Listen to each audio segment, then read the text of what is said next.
Assistant Professor, St. Thomas College, Bhilai, presenting this video lecture regarding the topic Visual Basic Programming Fundamental. It is useful for MSc CS second semester student for paper 3rd, Unit 1, PGDCA second semester student for paper 1, Unit 2, and BSc CS final year student for computer software paper.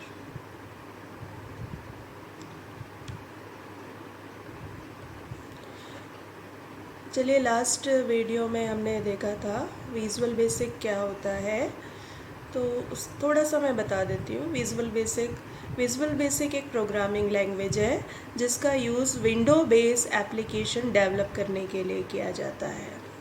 ये सबसे simple definition है। Visual basic GUI based होता है, graphical user interface. Visual basic programming language event driven programming model approach को follow करता है।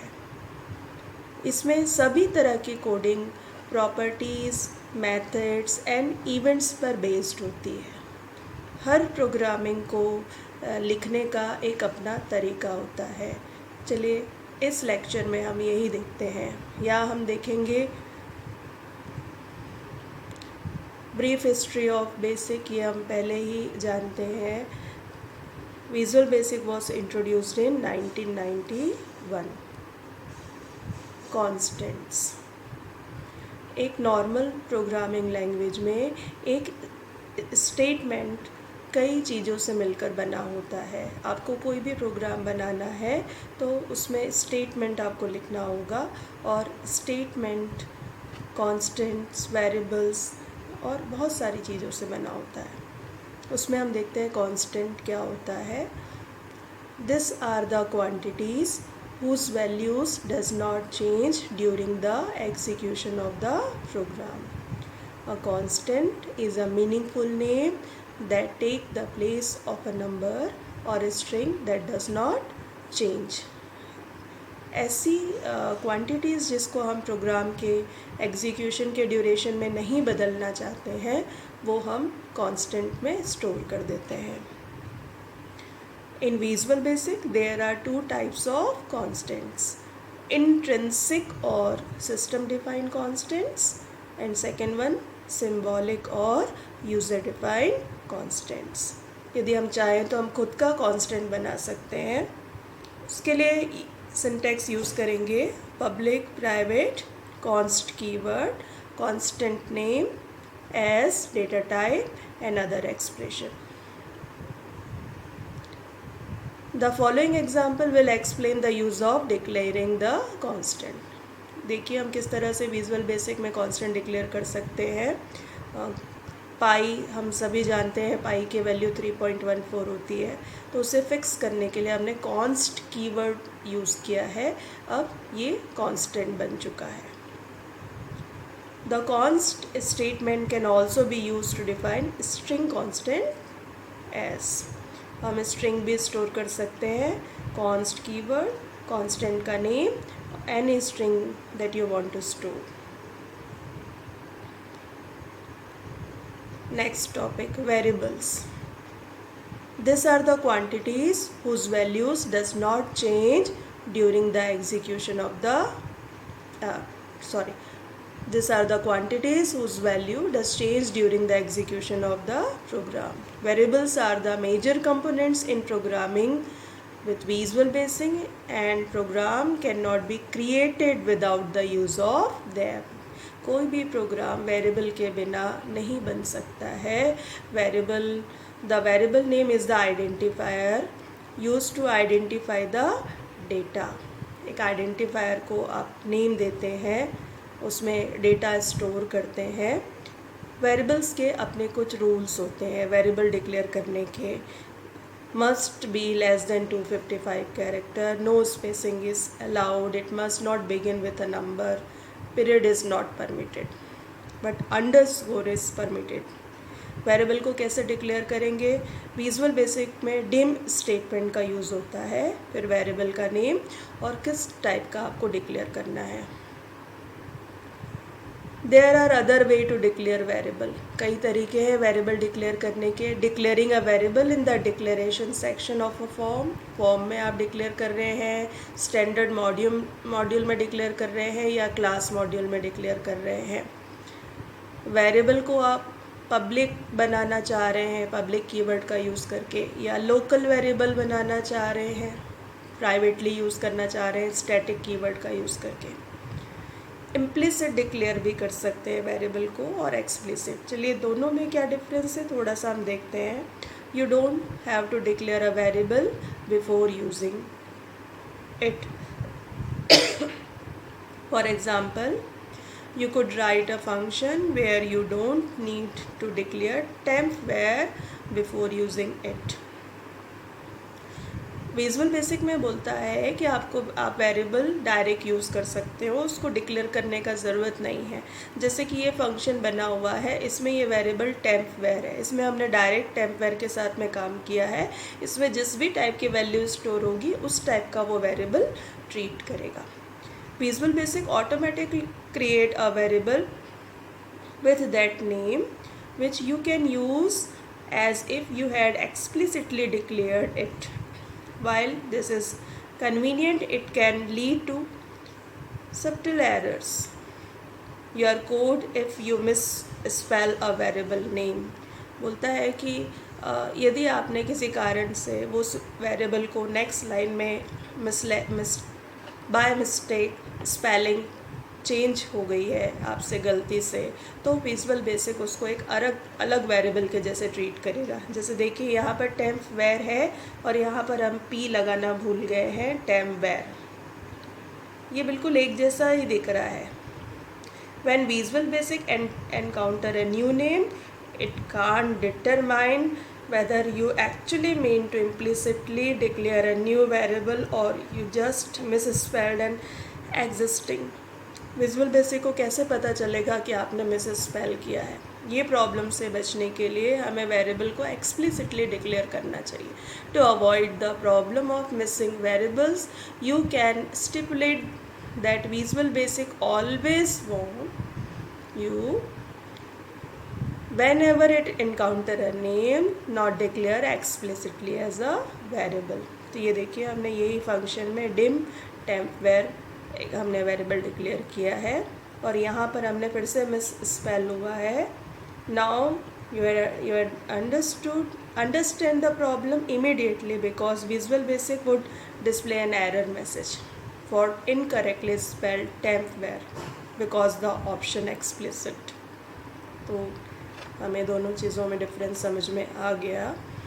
यहाँ देखिए स्कोप ऑफ वेरिएबल, नॉर्मली हम डिम का यूज़ करते हैं, use to declare variable in procedure.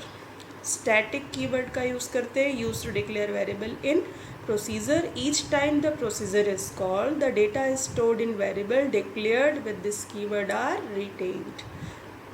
And dim में declare with this keyword are reset. And public, used to declare variable within a module. The variable is available to all procedures in the project. Next one, private, used to declare variable within a module. The variable is only available procedures within the project. Redim, the redim keyword is used to redimension an array. And हम variable का scope procedure and module level पर भी देख पाएंगे. Variables are private to the procedure in which they appear. Public, not applicable. You cannot declare public variable within a procedure. Module level पे variables are private to the module in which they appear. And in public level पे variables are available to all modules. चलिए यहाँ हमने variable का scope देखा. Next हम देखते हैं data type. The data type of a variable is determined by the as keyword. If the as keyword is omitted, the data type is a variant. आपको कोई भी वेरिएबल डिक्लेयर करना है, आपको as कीवर्ड का यूज़ करके उसका data type बताना होगा. Data type variable visual basic में सपोर्ट करता है. ये कुछ लिस्ट है न्यूमेरिक डेटा टाइप की and non numeric data type. Numeric data type byte, integer, long, currency, single, double. And non numeric data type Boolean, date, string, object, variant.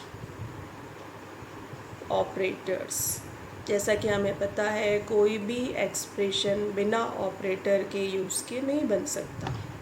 Her programming language में operator का use होता है, बस तरीका अलग अलग होता है। विजुअल बेसिक में भी ऑलमोस्ट सब तरह के ऑपरेटर सपोर्ट होते हैं, जैसे arithmetic operator are use to calculate the arithmetic expression. ये हम टेबल देख रहे हैं अर्थमेटिक ऑपरेटर का। ये देखिए यहाँ पर हम एग्जाम्पल भी देख रहे हैं। The result of comparison operation is a Boolean. देखिए नेक्स्ट टेबल कंपैरिजन ऑपरेटर का है जो यस या नो में हमें रिजल्ट देगा। And last operator logical operator है, इसके लिए हम ये कीवर्ड यूज़ करते हैं और ये ऑपरेशन परफॉर्म करता है। एक्सप्रेशन, अभी तक जो हमने देखा constants, variable, data types, operators, ये सब कहाँ यूज़ होता है, एक पर्टिकुलर एक्सप्रेशन में। अब हम मिलाकर एक एक्सप्रेशन बना सकते हैं जो भी हमारी प्रॉब्लम है। जैसे हमें एवरेज कैलकुलेट करना है 5 नंबर्स का, तो ये पूरा हमने एक एक्सप्रेशन बनाया। नंबर 1, नंबर 2, नंबर 5 तक हमने प्लस ऑपरेटर का यूज़ किया और इसे ब्रैकेट में डाला और फिर 5 से डिवाइड किया, तो ये एवरेज निकला। In this expression first of all the addition of the 5 numbers are calculated, then the resultant number is divided by 5. Let us suppose that if we have omitted the parenthesis as, यदि हमने parenthesis नहीं लगाया, now as you know that the division has higher precedency than addition. In this expression first of all number 5 is divided by 5 and then the resultant value will be added to all other numbers. इसलिए हमें presidency का ध्यान रखना होगा और इस expression को solve करना है तो पहले सारी वैल्यूज़ को ब्रैकेट में डालना होगा और फिर उसके बाद में डिवाइड करना होगा। Most important thing, control statements. The control statements are the statements that allow you to control the flow of your program execution. Program के फ्लो का एग्जीक्यूशन कंट्रोल करने का काम कंट्रोल स्टेटमेंट करते हैं। By default the instructions in the program are executed sequentially, that is in the same order in which they appear in the program, but you have to take any type of decision in the program and corresponding to that decision you have to transfer the control somewhere else in the program. नॉर्मली program का जो execution है वो sequentially होता है, line by line, लेकिन किसी कारण से कहीं आपको डिसीजन लेना हो और एक पर्टिकुलर ब्लॉक ऑफ स्टेटमेंट को एग्जीक्यूट करना हो तब आपको कंट्रोल स्टेटमेंट का यूज़ करना होता है। ये दो तरह का होता है, डिसीजन मेकिंग जिसे हम ब्रांचिंग स्टेटमेंट भी कहते हैं और दूसरा लूपिंग स्टेटमेंट। चलिए हम देखते हैं decision making statement. The decision making statement also called as the branching statement are used if you have to take any decision in the program. आप प्रोग्राम में किसी भी टाइप का डिसीजन लेना चाहते हैं तो डिसीजन मेकिंग स्टेटमेंट का यूज़ किया जाता है। Like that you want to execute any one particular statement at one time and the other statement at the other time corresponding to the true condition. There are the 4 types of decision making statement. 4 तरह के decision making statements होते हैं। पहला simple if statement, next if else, next nested if and last select statement. Simple if statement, when there is only one condition in the program then the simple if statement is used. It has only the true block of statement. The general syntax for writing the simple if statement is, जब programme में सिर्फ true condition को ही execute करना हो, true block को ही execute करना हो, तब हम सिंपल इफ स्टेटमेंट का यूज़ करते हैं। इसका जनरल सिंटैक्स है इफ़ कंडीशन आपको जो भी देनी है, then keyword, then statement block, आपको जो भी ब्लॉक स्टेटमेंट एग्जीक्यूट कराना है, then end if and other statement of the programs. For example, if marks is greater than 40, यदि मार्क्स 40 से ज़्यादा है तो देन क्या प्रिंट कराना है. एमएसजी बॉक्स फंक्शन का यूज़ हम आउटपुट देने के लिए करते हैं. यहाँ डबल कोट्स है, students has qualified the examination. यदि मार्क्स 40 से ज़्यादा है तभी आउटपुट आएगा कि स्टूडेंट ने एग्ज़ाम को क्वालिफाई कर लिया है, अदरवाइज़ नहीं आएगा. अब आपको ट्रू के साथ में फॉल्स स्टेटमेंट भी यूज़ करनी है, तो हम इफ़ एल्स स्टेटमेंट का यूज़ करते हैं. इसका सिंटैक्स है if condition then true block else false block end if. For example, marks यदि 40 से ग्रेटर है देन हम क्या प्रिंट करा रहे हैं, student has qualified the examination. और नहीं है, एल्स में फॉल्स कंडीशन क्या है, student has not qualified the examination. And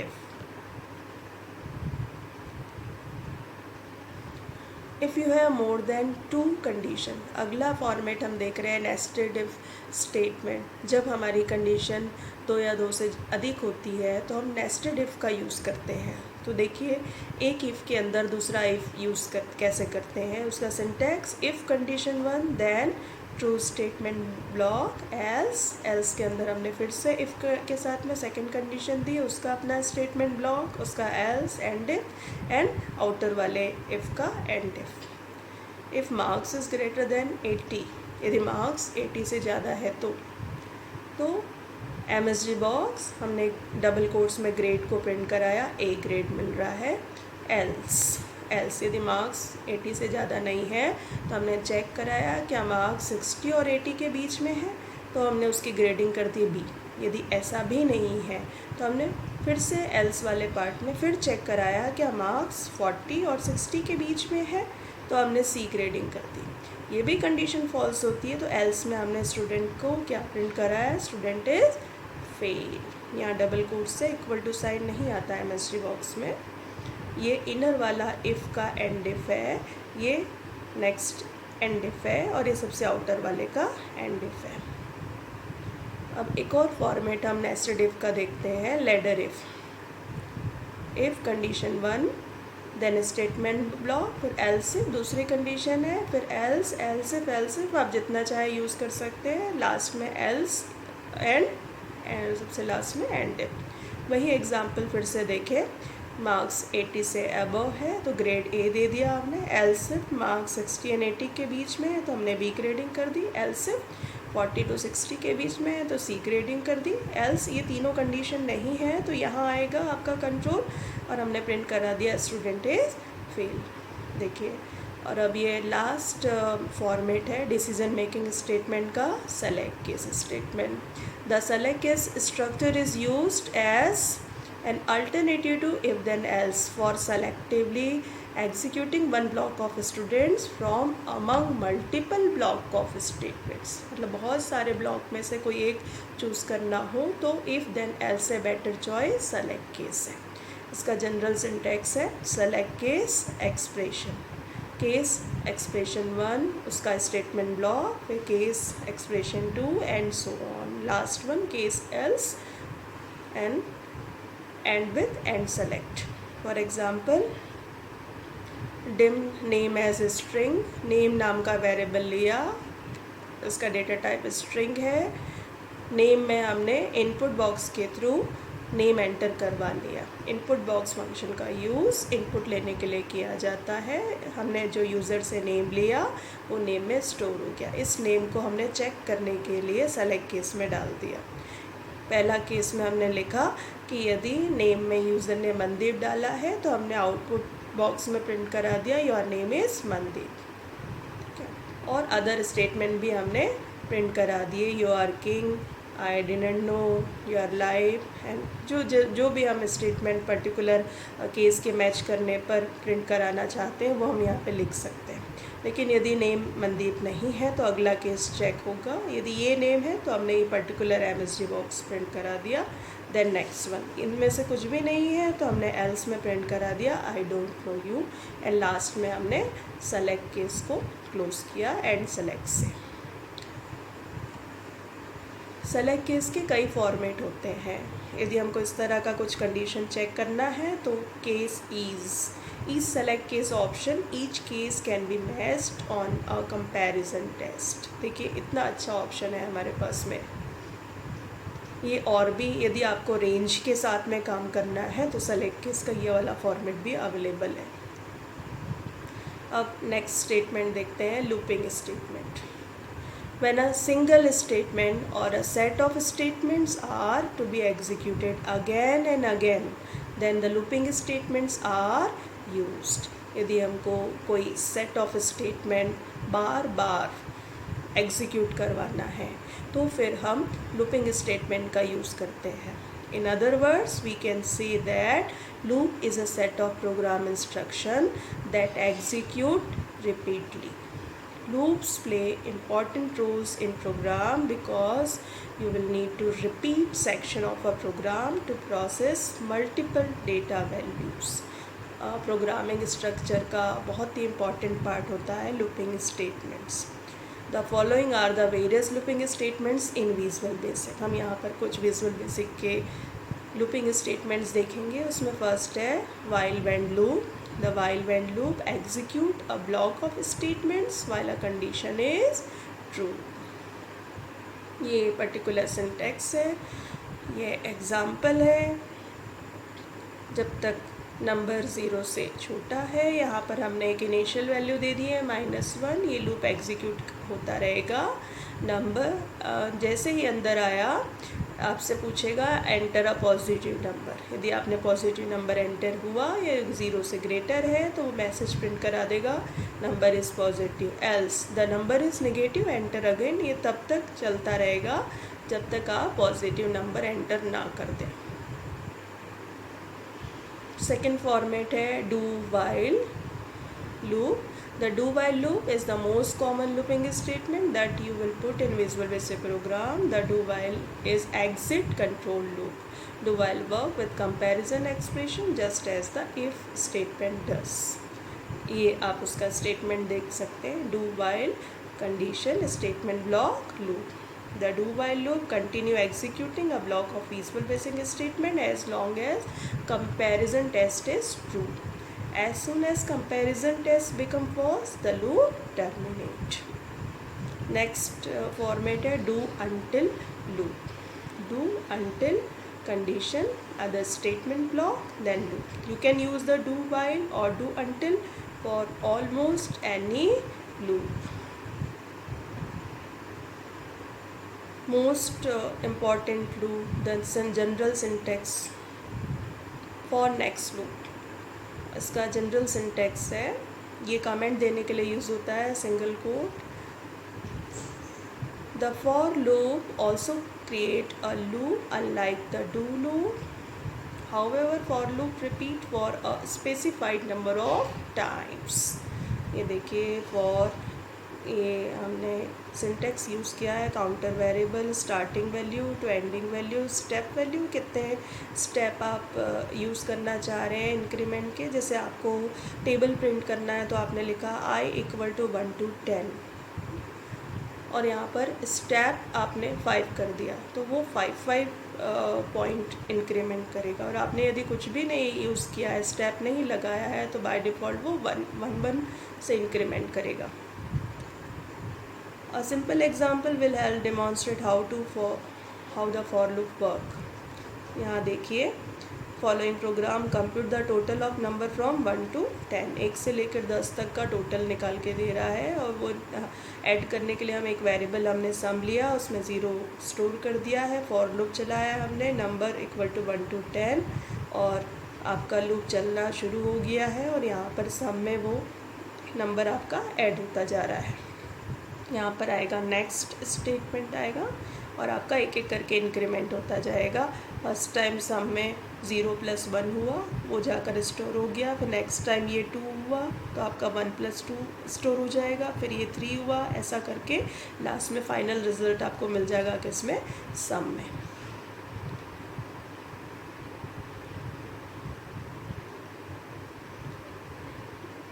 इस तरह से हम लोग फॉर का ये नेक्स्ट फॉर्मेट है. For each next statement is similar to for next loop, but it repeat a group of statements for each state element in a collection of objects or in an array instead of repeating the statement a specified number of time. ये इसका syntax है. for each statement in group statements next element. यहाँ पर देखते हैं कुछ solve practical assignment है. देखिए आपको एक इनपुट लेना है किसी भी नंबर का और उसका टेबल प्रिंट करवाना है इस फॉर्मेट में. जैसे आपने 5 का टेबल लिया तो 5 × 1 = 5, 5 × 2 = 10, ऐसा वो प्रिंट करके देगा. इसके हमने विजुअल बेसिक के फॉर्म में यूज़र इंटरफेस डिज़ाइन किया. यहाँ पर हमने लेबल लिया, उसमें टेबल फॉर्मेट लिख दिया है. सेकंड लेबल लिया, उसमें एंटर एनी नंबर लिख दिया है. ये फ्रेम लिया हुआ है हमने बॉक्स में. ये टेक्स्ट बॉक्स लिया हुआ है. ये कमांड बटन लिया हमने. पहला command button print table, second clear करने के लिए, थर्ड अनलोड करने के लिए. हमने ये जितने कंट्रोल्स लिए उसकी प्रॉपर्टी हमने सेट कर दी. देखिए लेबल 1 का कैप्शन प्रॉपर्टी हमने सेट किया है टेबल फॉर्मेट. तब यहाँ पर आपको टेबल फॉर्मेट दिख रहा है. देन नेक्स्ट में एंटर एनी नंबर लिखा है हमने, तो यहाँ पर आपको एंटर एनी नंबर दिख रहा है. टेक्स्ट बॉक्स को खाली कर दिया है तो उसकी टेक्स्ट प्रॉपर्टी में जाकर हमने ब्लैंक कर दिया. कमांड 1 के कैप्शन में हमने प्रिंट टेबल सेट कर दिया है. 2 के कैप्शन में क्लियर सेट कर दिया है. 3 में हमने एंड फ्रेम 1 ये जिसमें हमने सारे कंट्रोल को अरेंज किया हुआ है. फिर हमने कमांड 1 प्रिंट टेबल को डबल क्लिक करके कोड विंडो में गए और हमने ये कोडिंग की हुई है. देखिए डिम a,is इंटीजर हमने 2 वेरिएबल लिए. a हमने टेक्स्ट वन के थ्रू जो भी इनपुट लिया, क्योंकि बाय डिफ़ॉल्ट स्ट्रिंग होता है, उसको हमने नंबर में कन्वर्ट करने के लिए वेल फंक्शन यूज़ किया और वो हमने a में स्टोर करवा दिया है. और हमने लूप चलाया फॉर i = 1 to 10. सेकेंड हमने i यहाँ पे डिक्लेयर किया इंटीजर टाइप का लूपिंग के लिए. और यहाँ पर प्रिंट स्टेटमेंट यूज़ होता है क्योंकि हमें प्रिंट फॉर्मेट में कराना है. a into as it is print कराना है, तो कॉन्कनेक्ट करने के लिए हमने सेमीकोलन कर दिया है. यहाँ पे इंटू, ये देखिए इंटू प्रिंट होगा as it is. Equal to भी प्रिंट करवाना है, हमने डबल कोट्स में कर दिया है. और रिज़ल्ट a × i. तो जैसे 9 हमने डाला है तो 9 × 1 = 9, 9 × 2 = 18. ऐसा प्रिंट हो रहा है 90 तक. ये कब तक चलेगा? जब तक कि वैल्यू 10 के इक्वल ना हो जाए और वो नंबर से मल्टीप्लाई होकर प्रिंट होता जाएगा इस फॉर्मेट में. सेकेंड वाला हमने फिर से इस बटन को क्लिक करेंगे तो टेक्स्ट बॉक्स क्लियर हो जाएगा. आप नई वैल्यू डाल सकते हैं, उसका टेबल यहाँ पे प्रिंट होकर फिर दिखाएगा. और आपको फॉर्म को अनलोड करना है तो यहाँ इसमें हमने कोडिंग की है एंड और अनलोड में. सेकेंड एग्जांपल देखिए हमने मार्कशीट का बनाया हुआ है. ग्रेडिंग, यहाँ पर नेस्टेड इफ और लेडर इफ का एक अच्छा एग्जांपल है. हमने एक यूज़र इंटरफेस डिज़ाइन कर लिया है जिसमें हमने 5 सब्जेक्ट के मार्क यूज़र से ले लिए हैं, उसका टोटल निकाला है, उसका परसेंटेज निकाला है, उसकी ग्रेडिंग की है. इसके लिए हमने कमांड बटन लिए हैं और यहाँ क्लियर एंड एंड करने के लिए बनाया हुआ है हमने. ये देखिए कोडिंग, हमने 5 सब्जेक्ट का मार्क्स लेके उसे t नाम के वेरिएबल में स्टोर करा के उससे particular message box text box में प्रिंट करा दिया है. आप जैसे ही टोटल को क्लिक करेंगे इस वाले में उसका टोटल आ जाएगा क्योंकि हमने यहाँ पर ऐसी कोडिंग की है.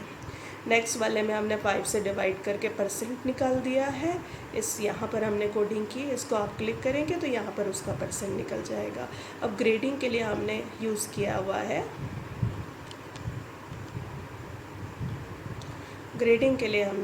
हुआ है, देखिए greater if percentage is greater than 90, then text box में हमने a प्रिंट कराया. यदि 75 से 90 के बीच है तो यहाँ A+ है, यहाँ ओनली A ग्रेडिंग दी है, फिर B ग्रेडिंग दी है, C एंड F. ये सारी कोडिंग हमने इसमें की है. क्लियर में हमने सारे टेक्स्ट बॉक्स को क्लियर कर दिया है ताकि आप नई वैल्यूज़ डाल सके और फिर से कैलकुलेट कर सके. एंड में हमने अनलोड करने की कोडिंग की है. तो इस तरीके से हमने कंट्रोल स्टेटमेंट देखा विजुअल बेसिक में किस तरह से कंट्रोल स्टेटमेंट यूज़ होता है. Thank you.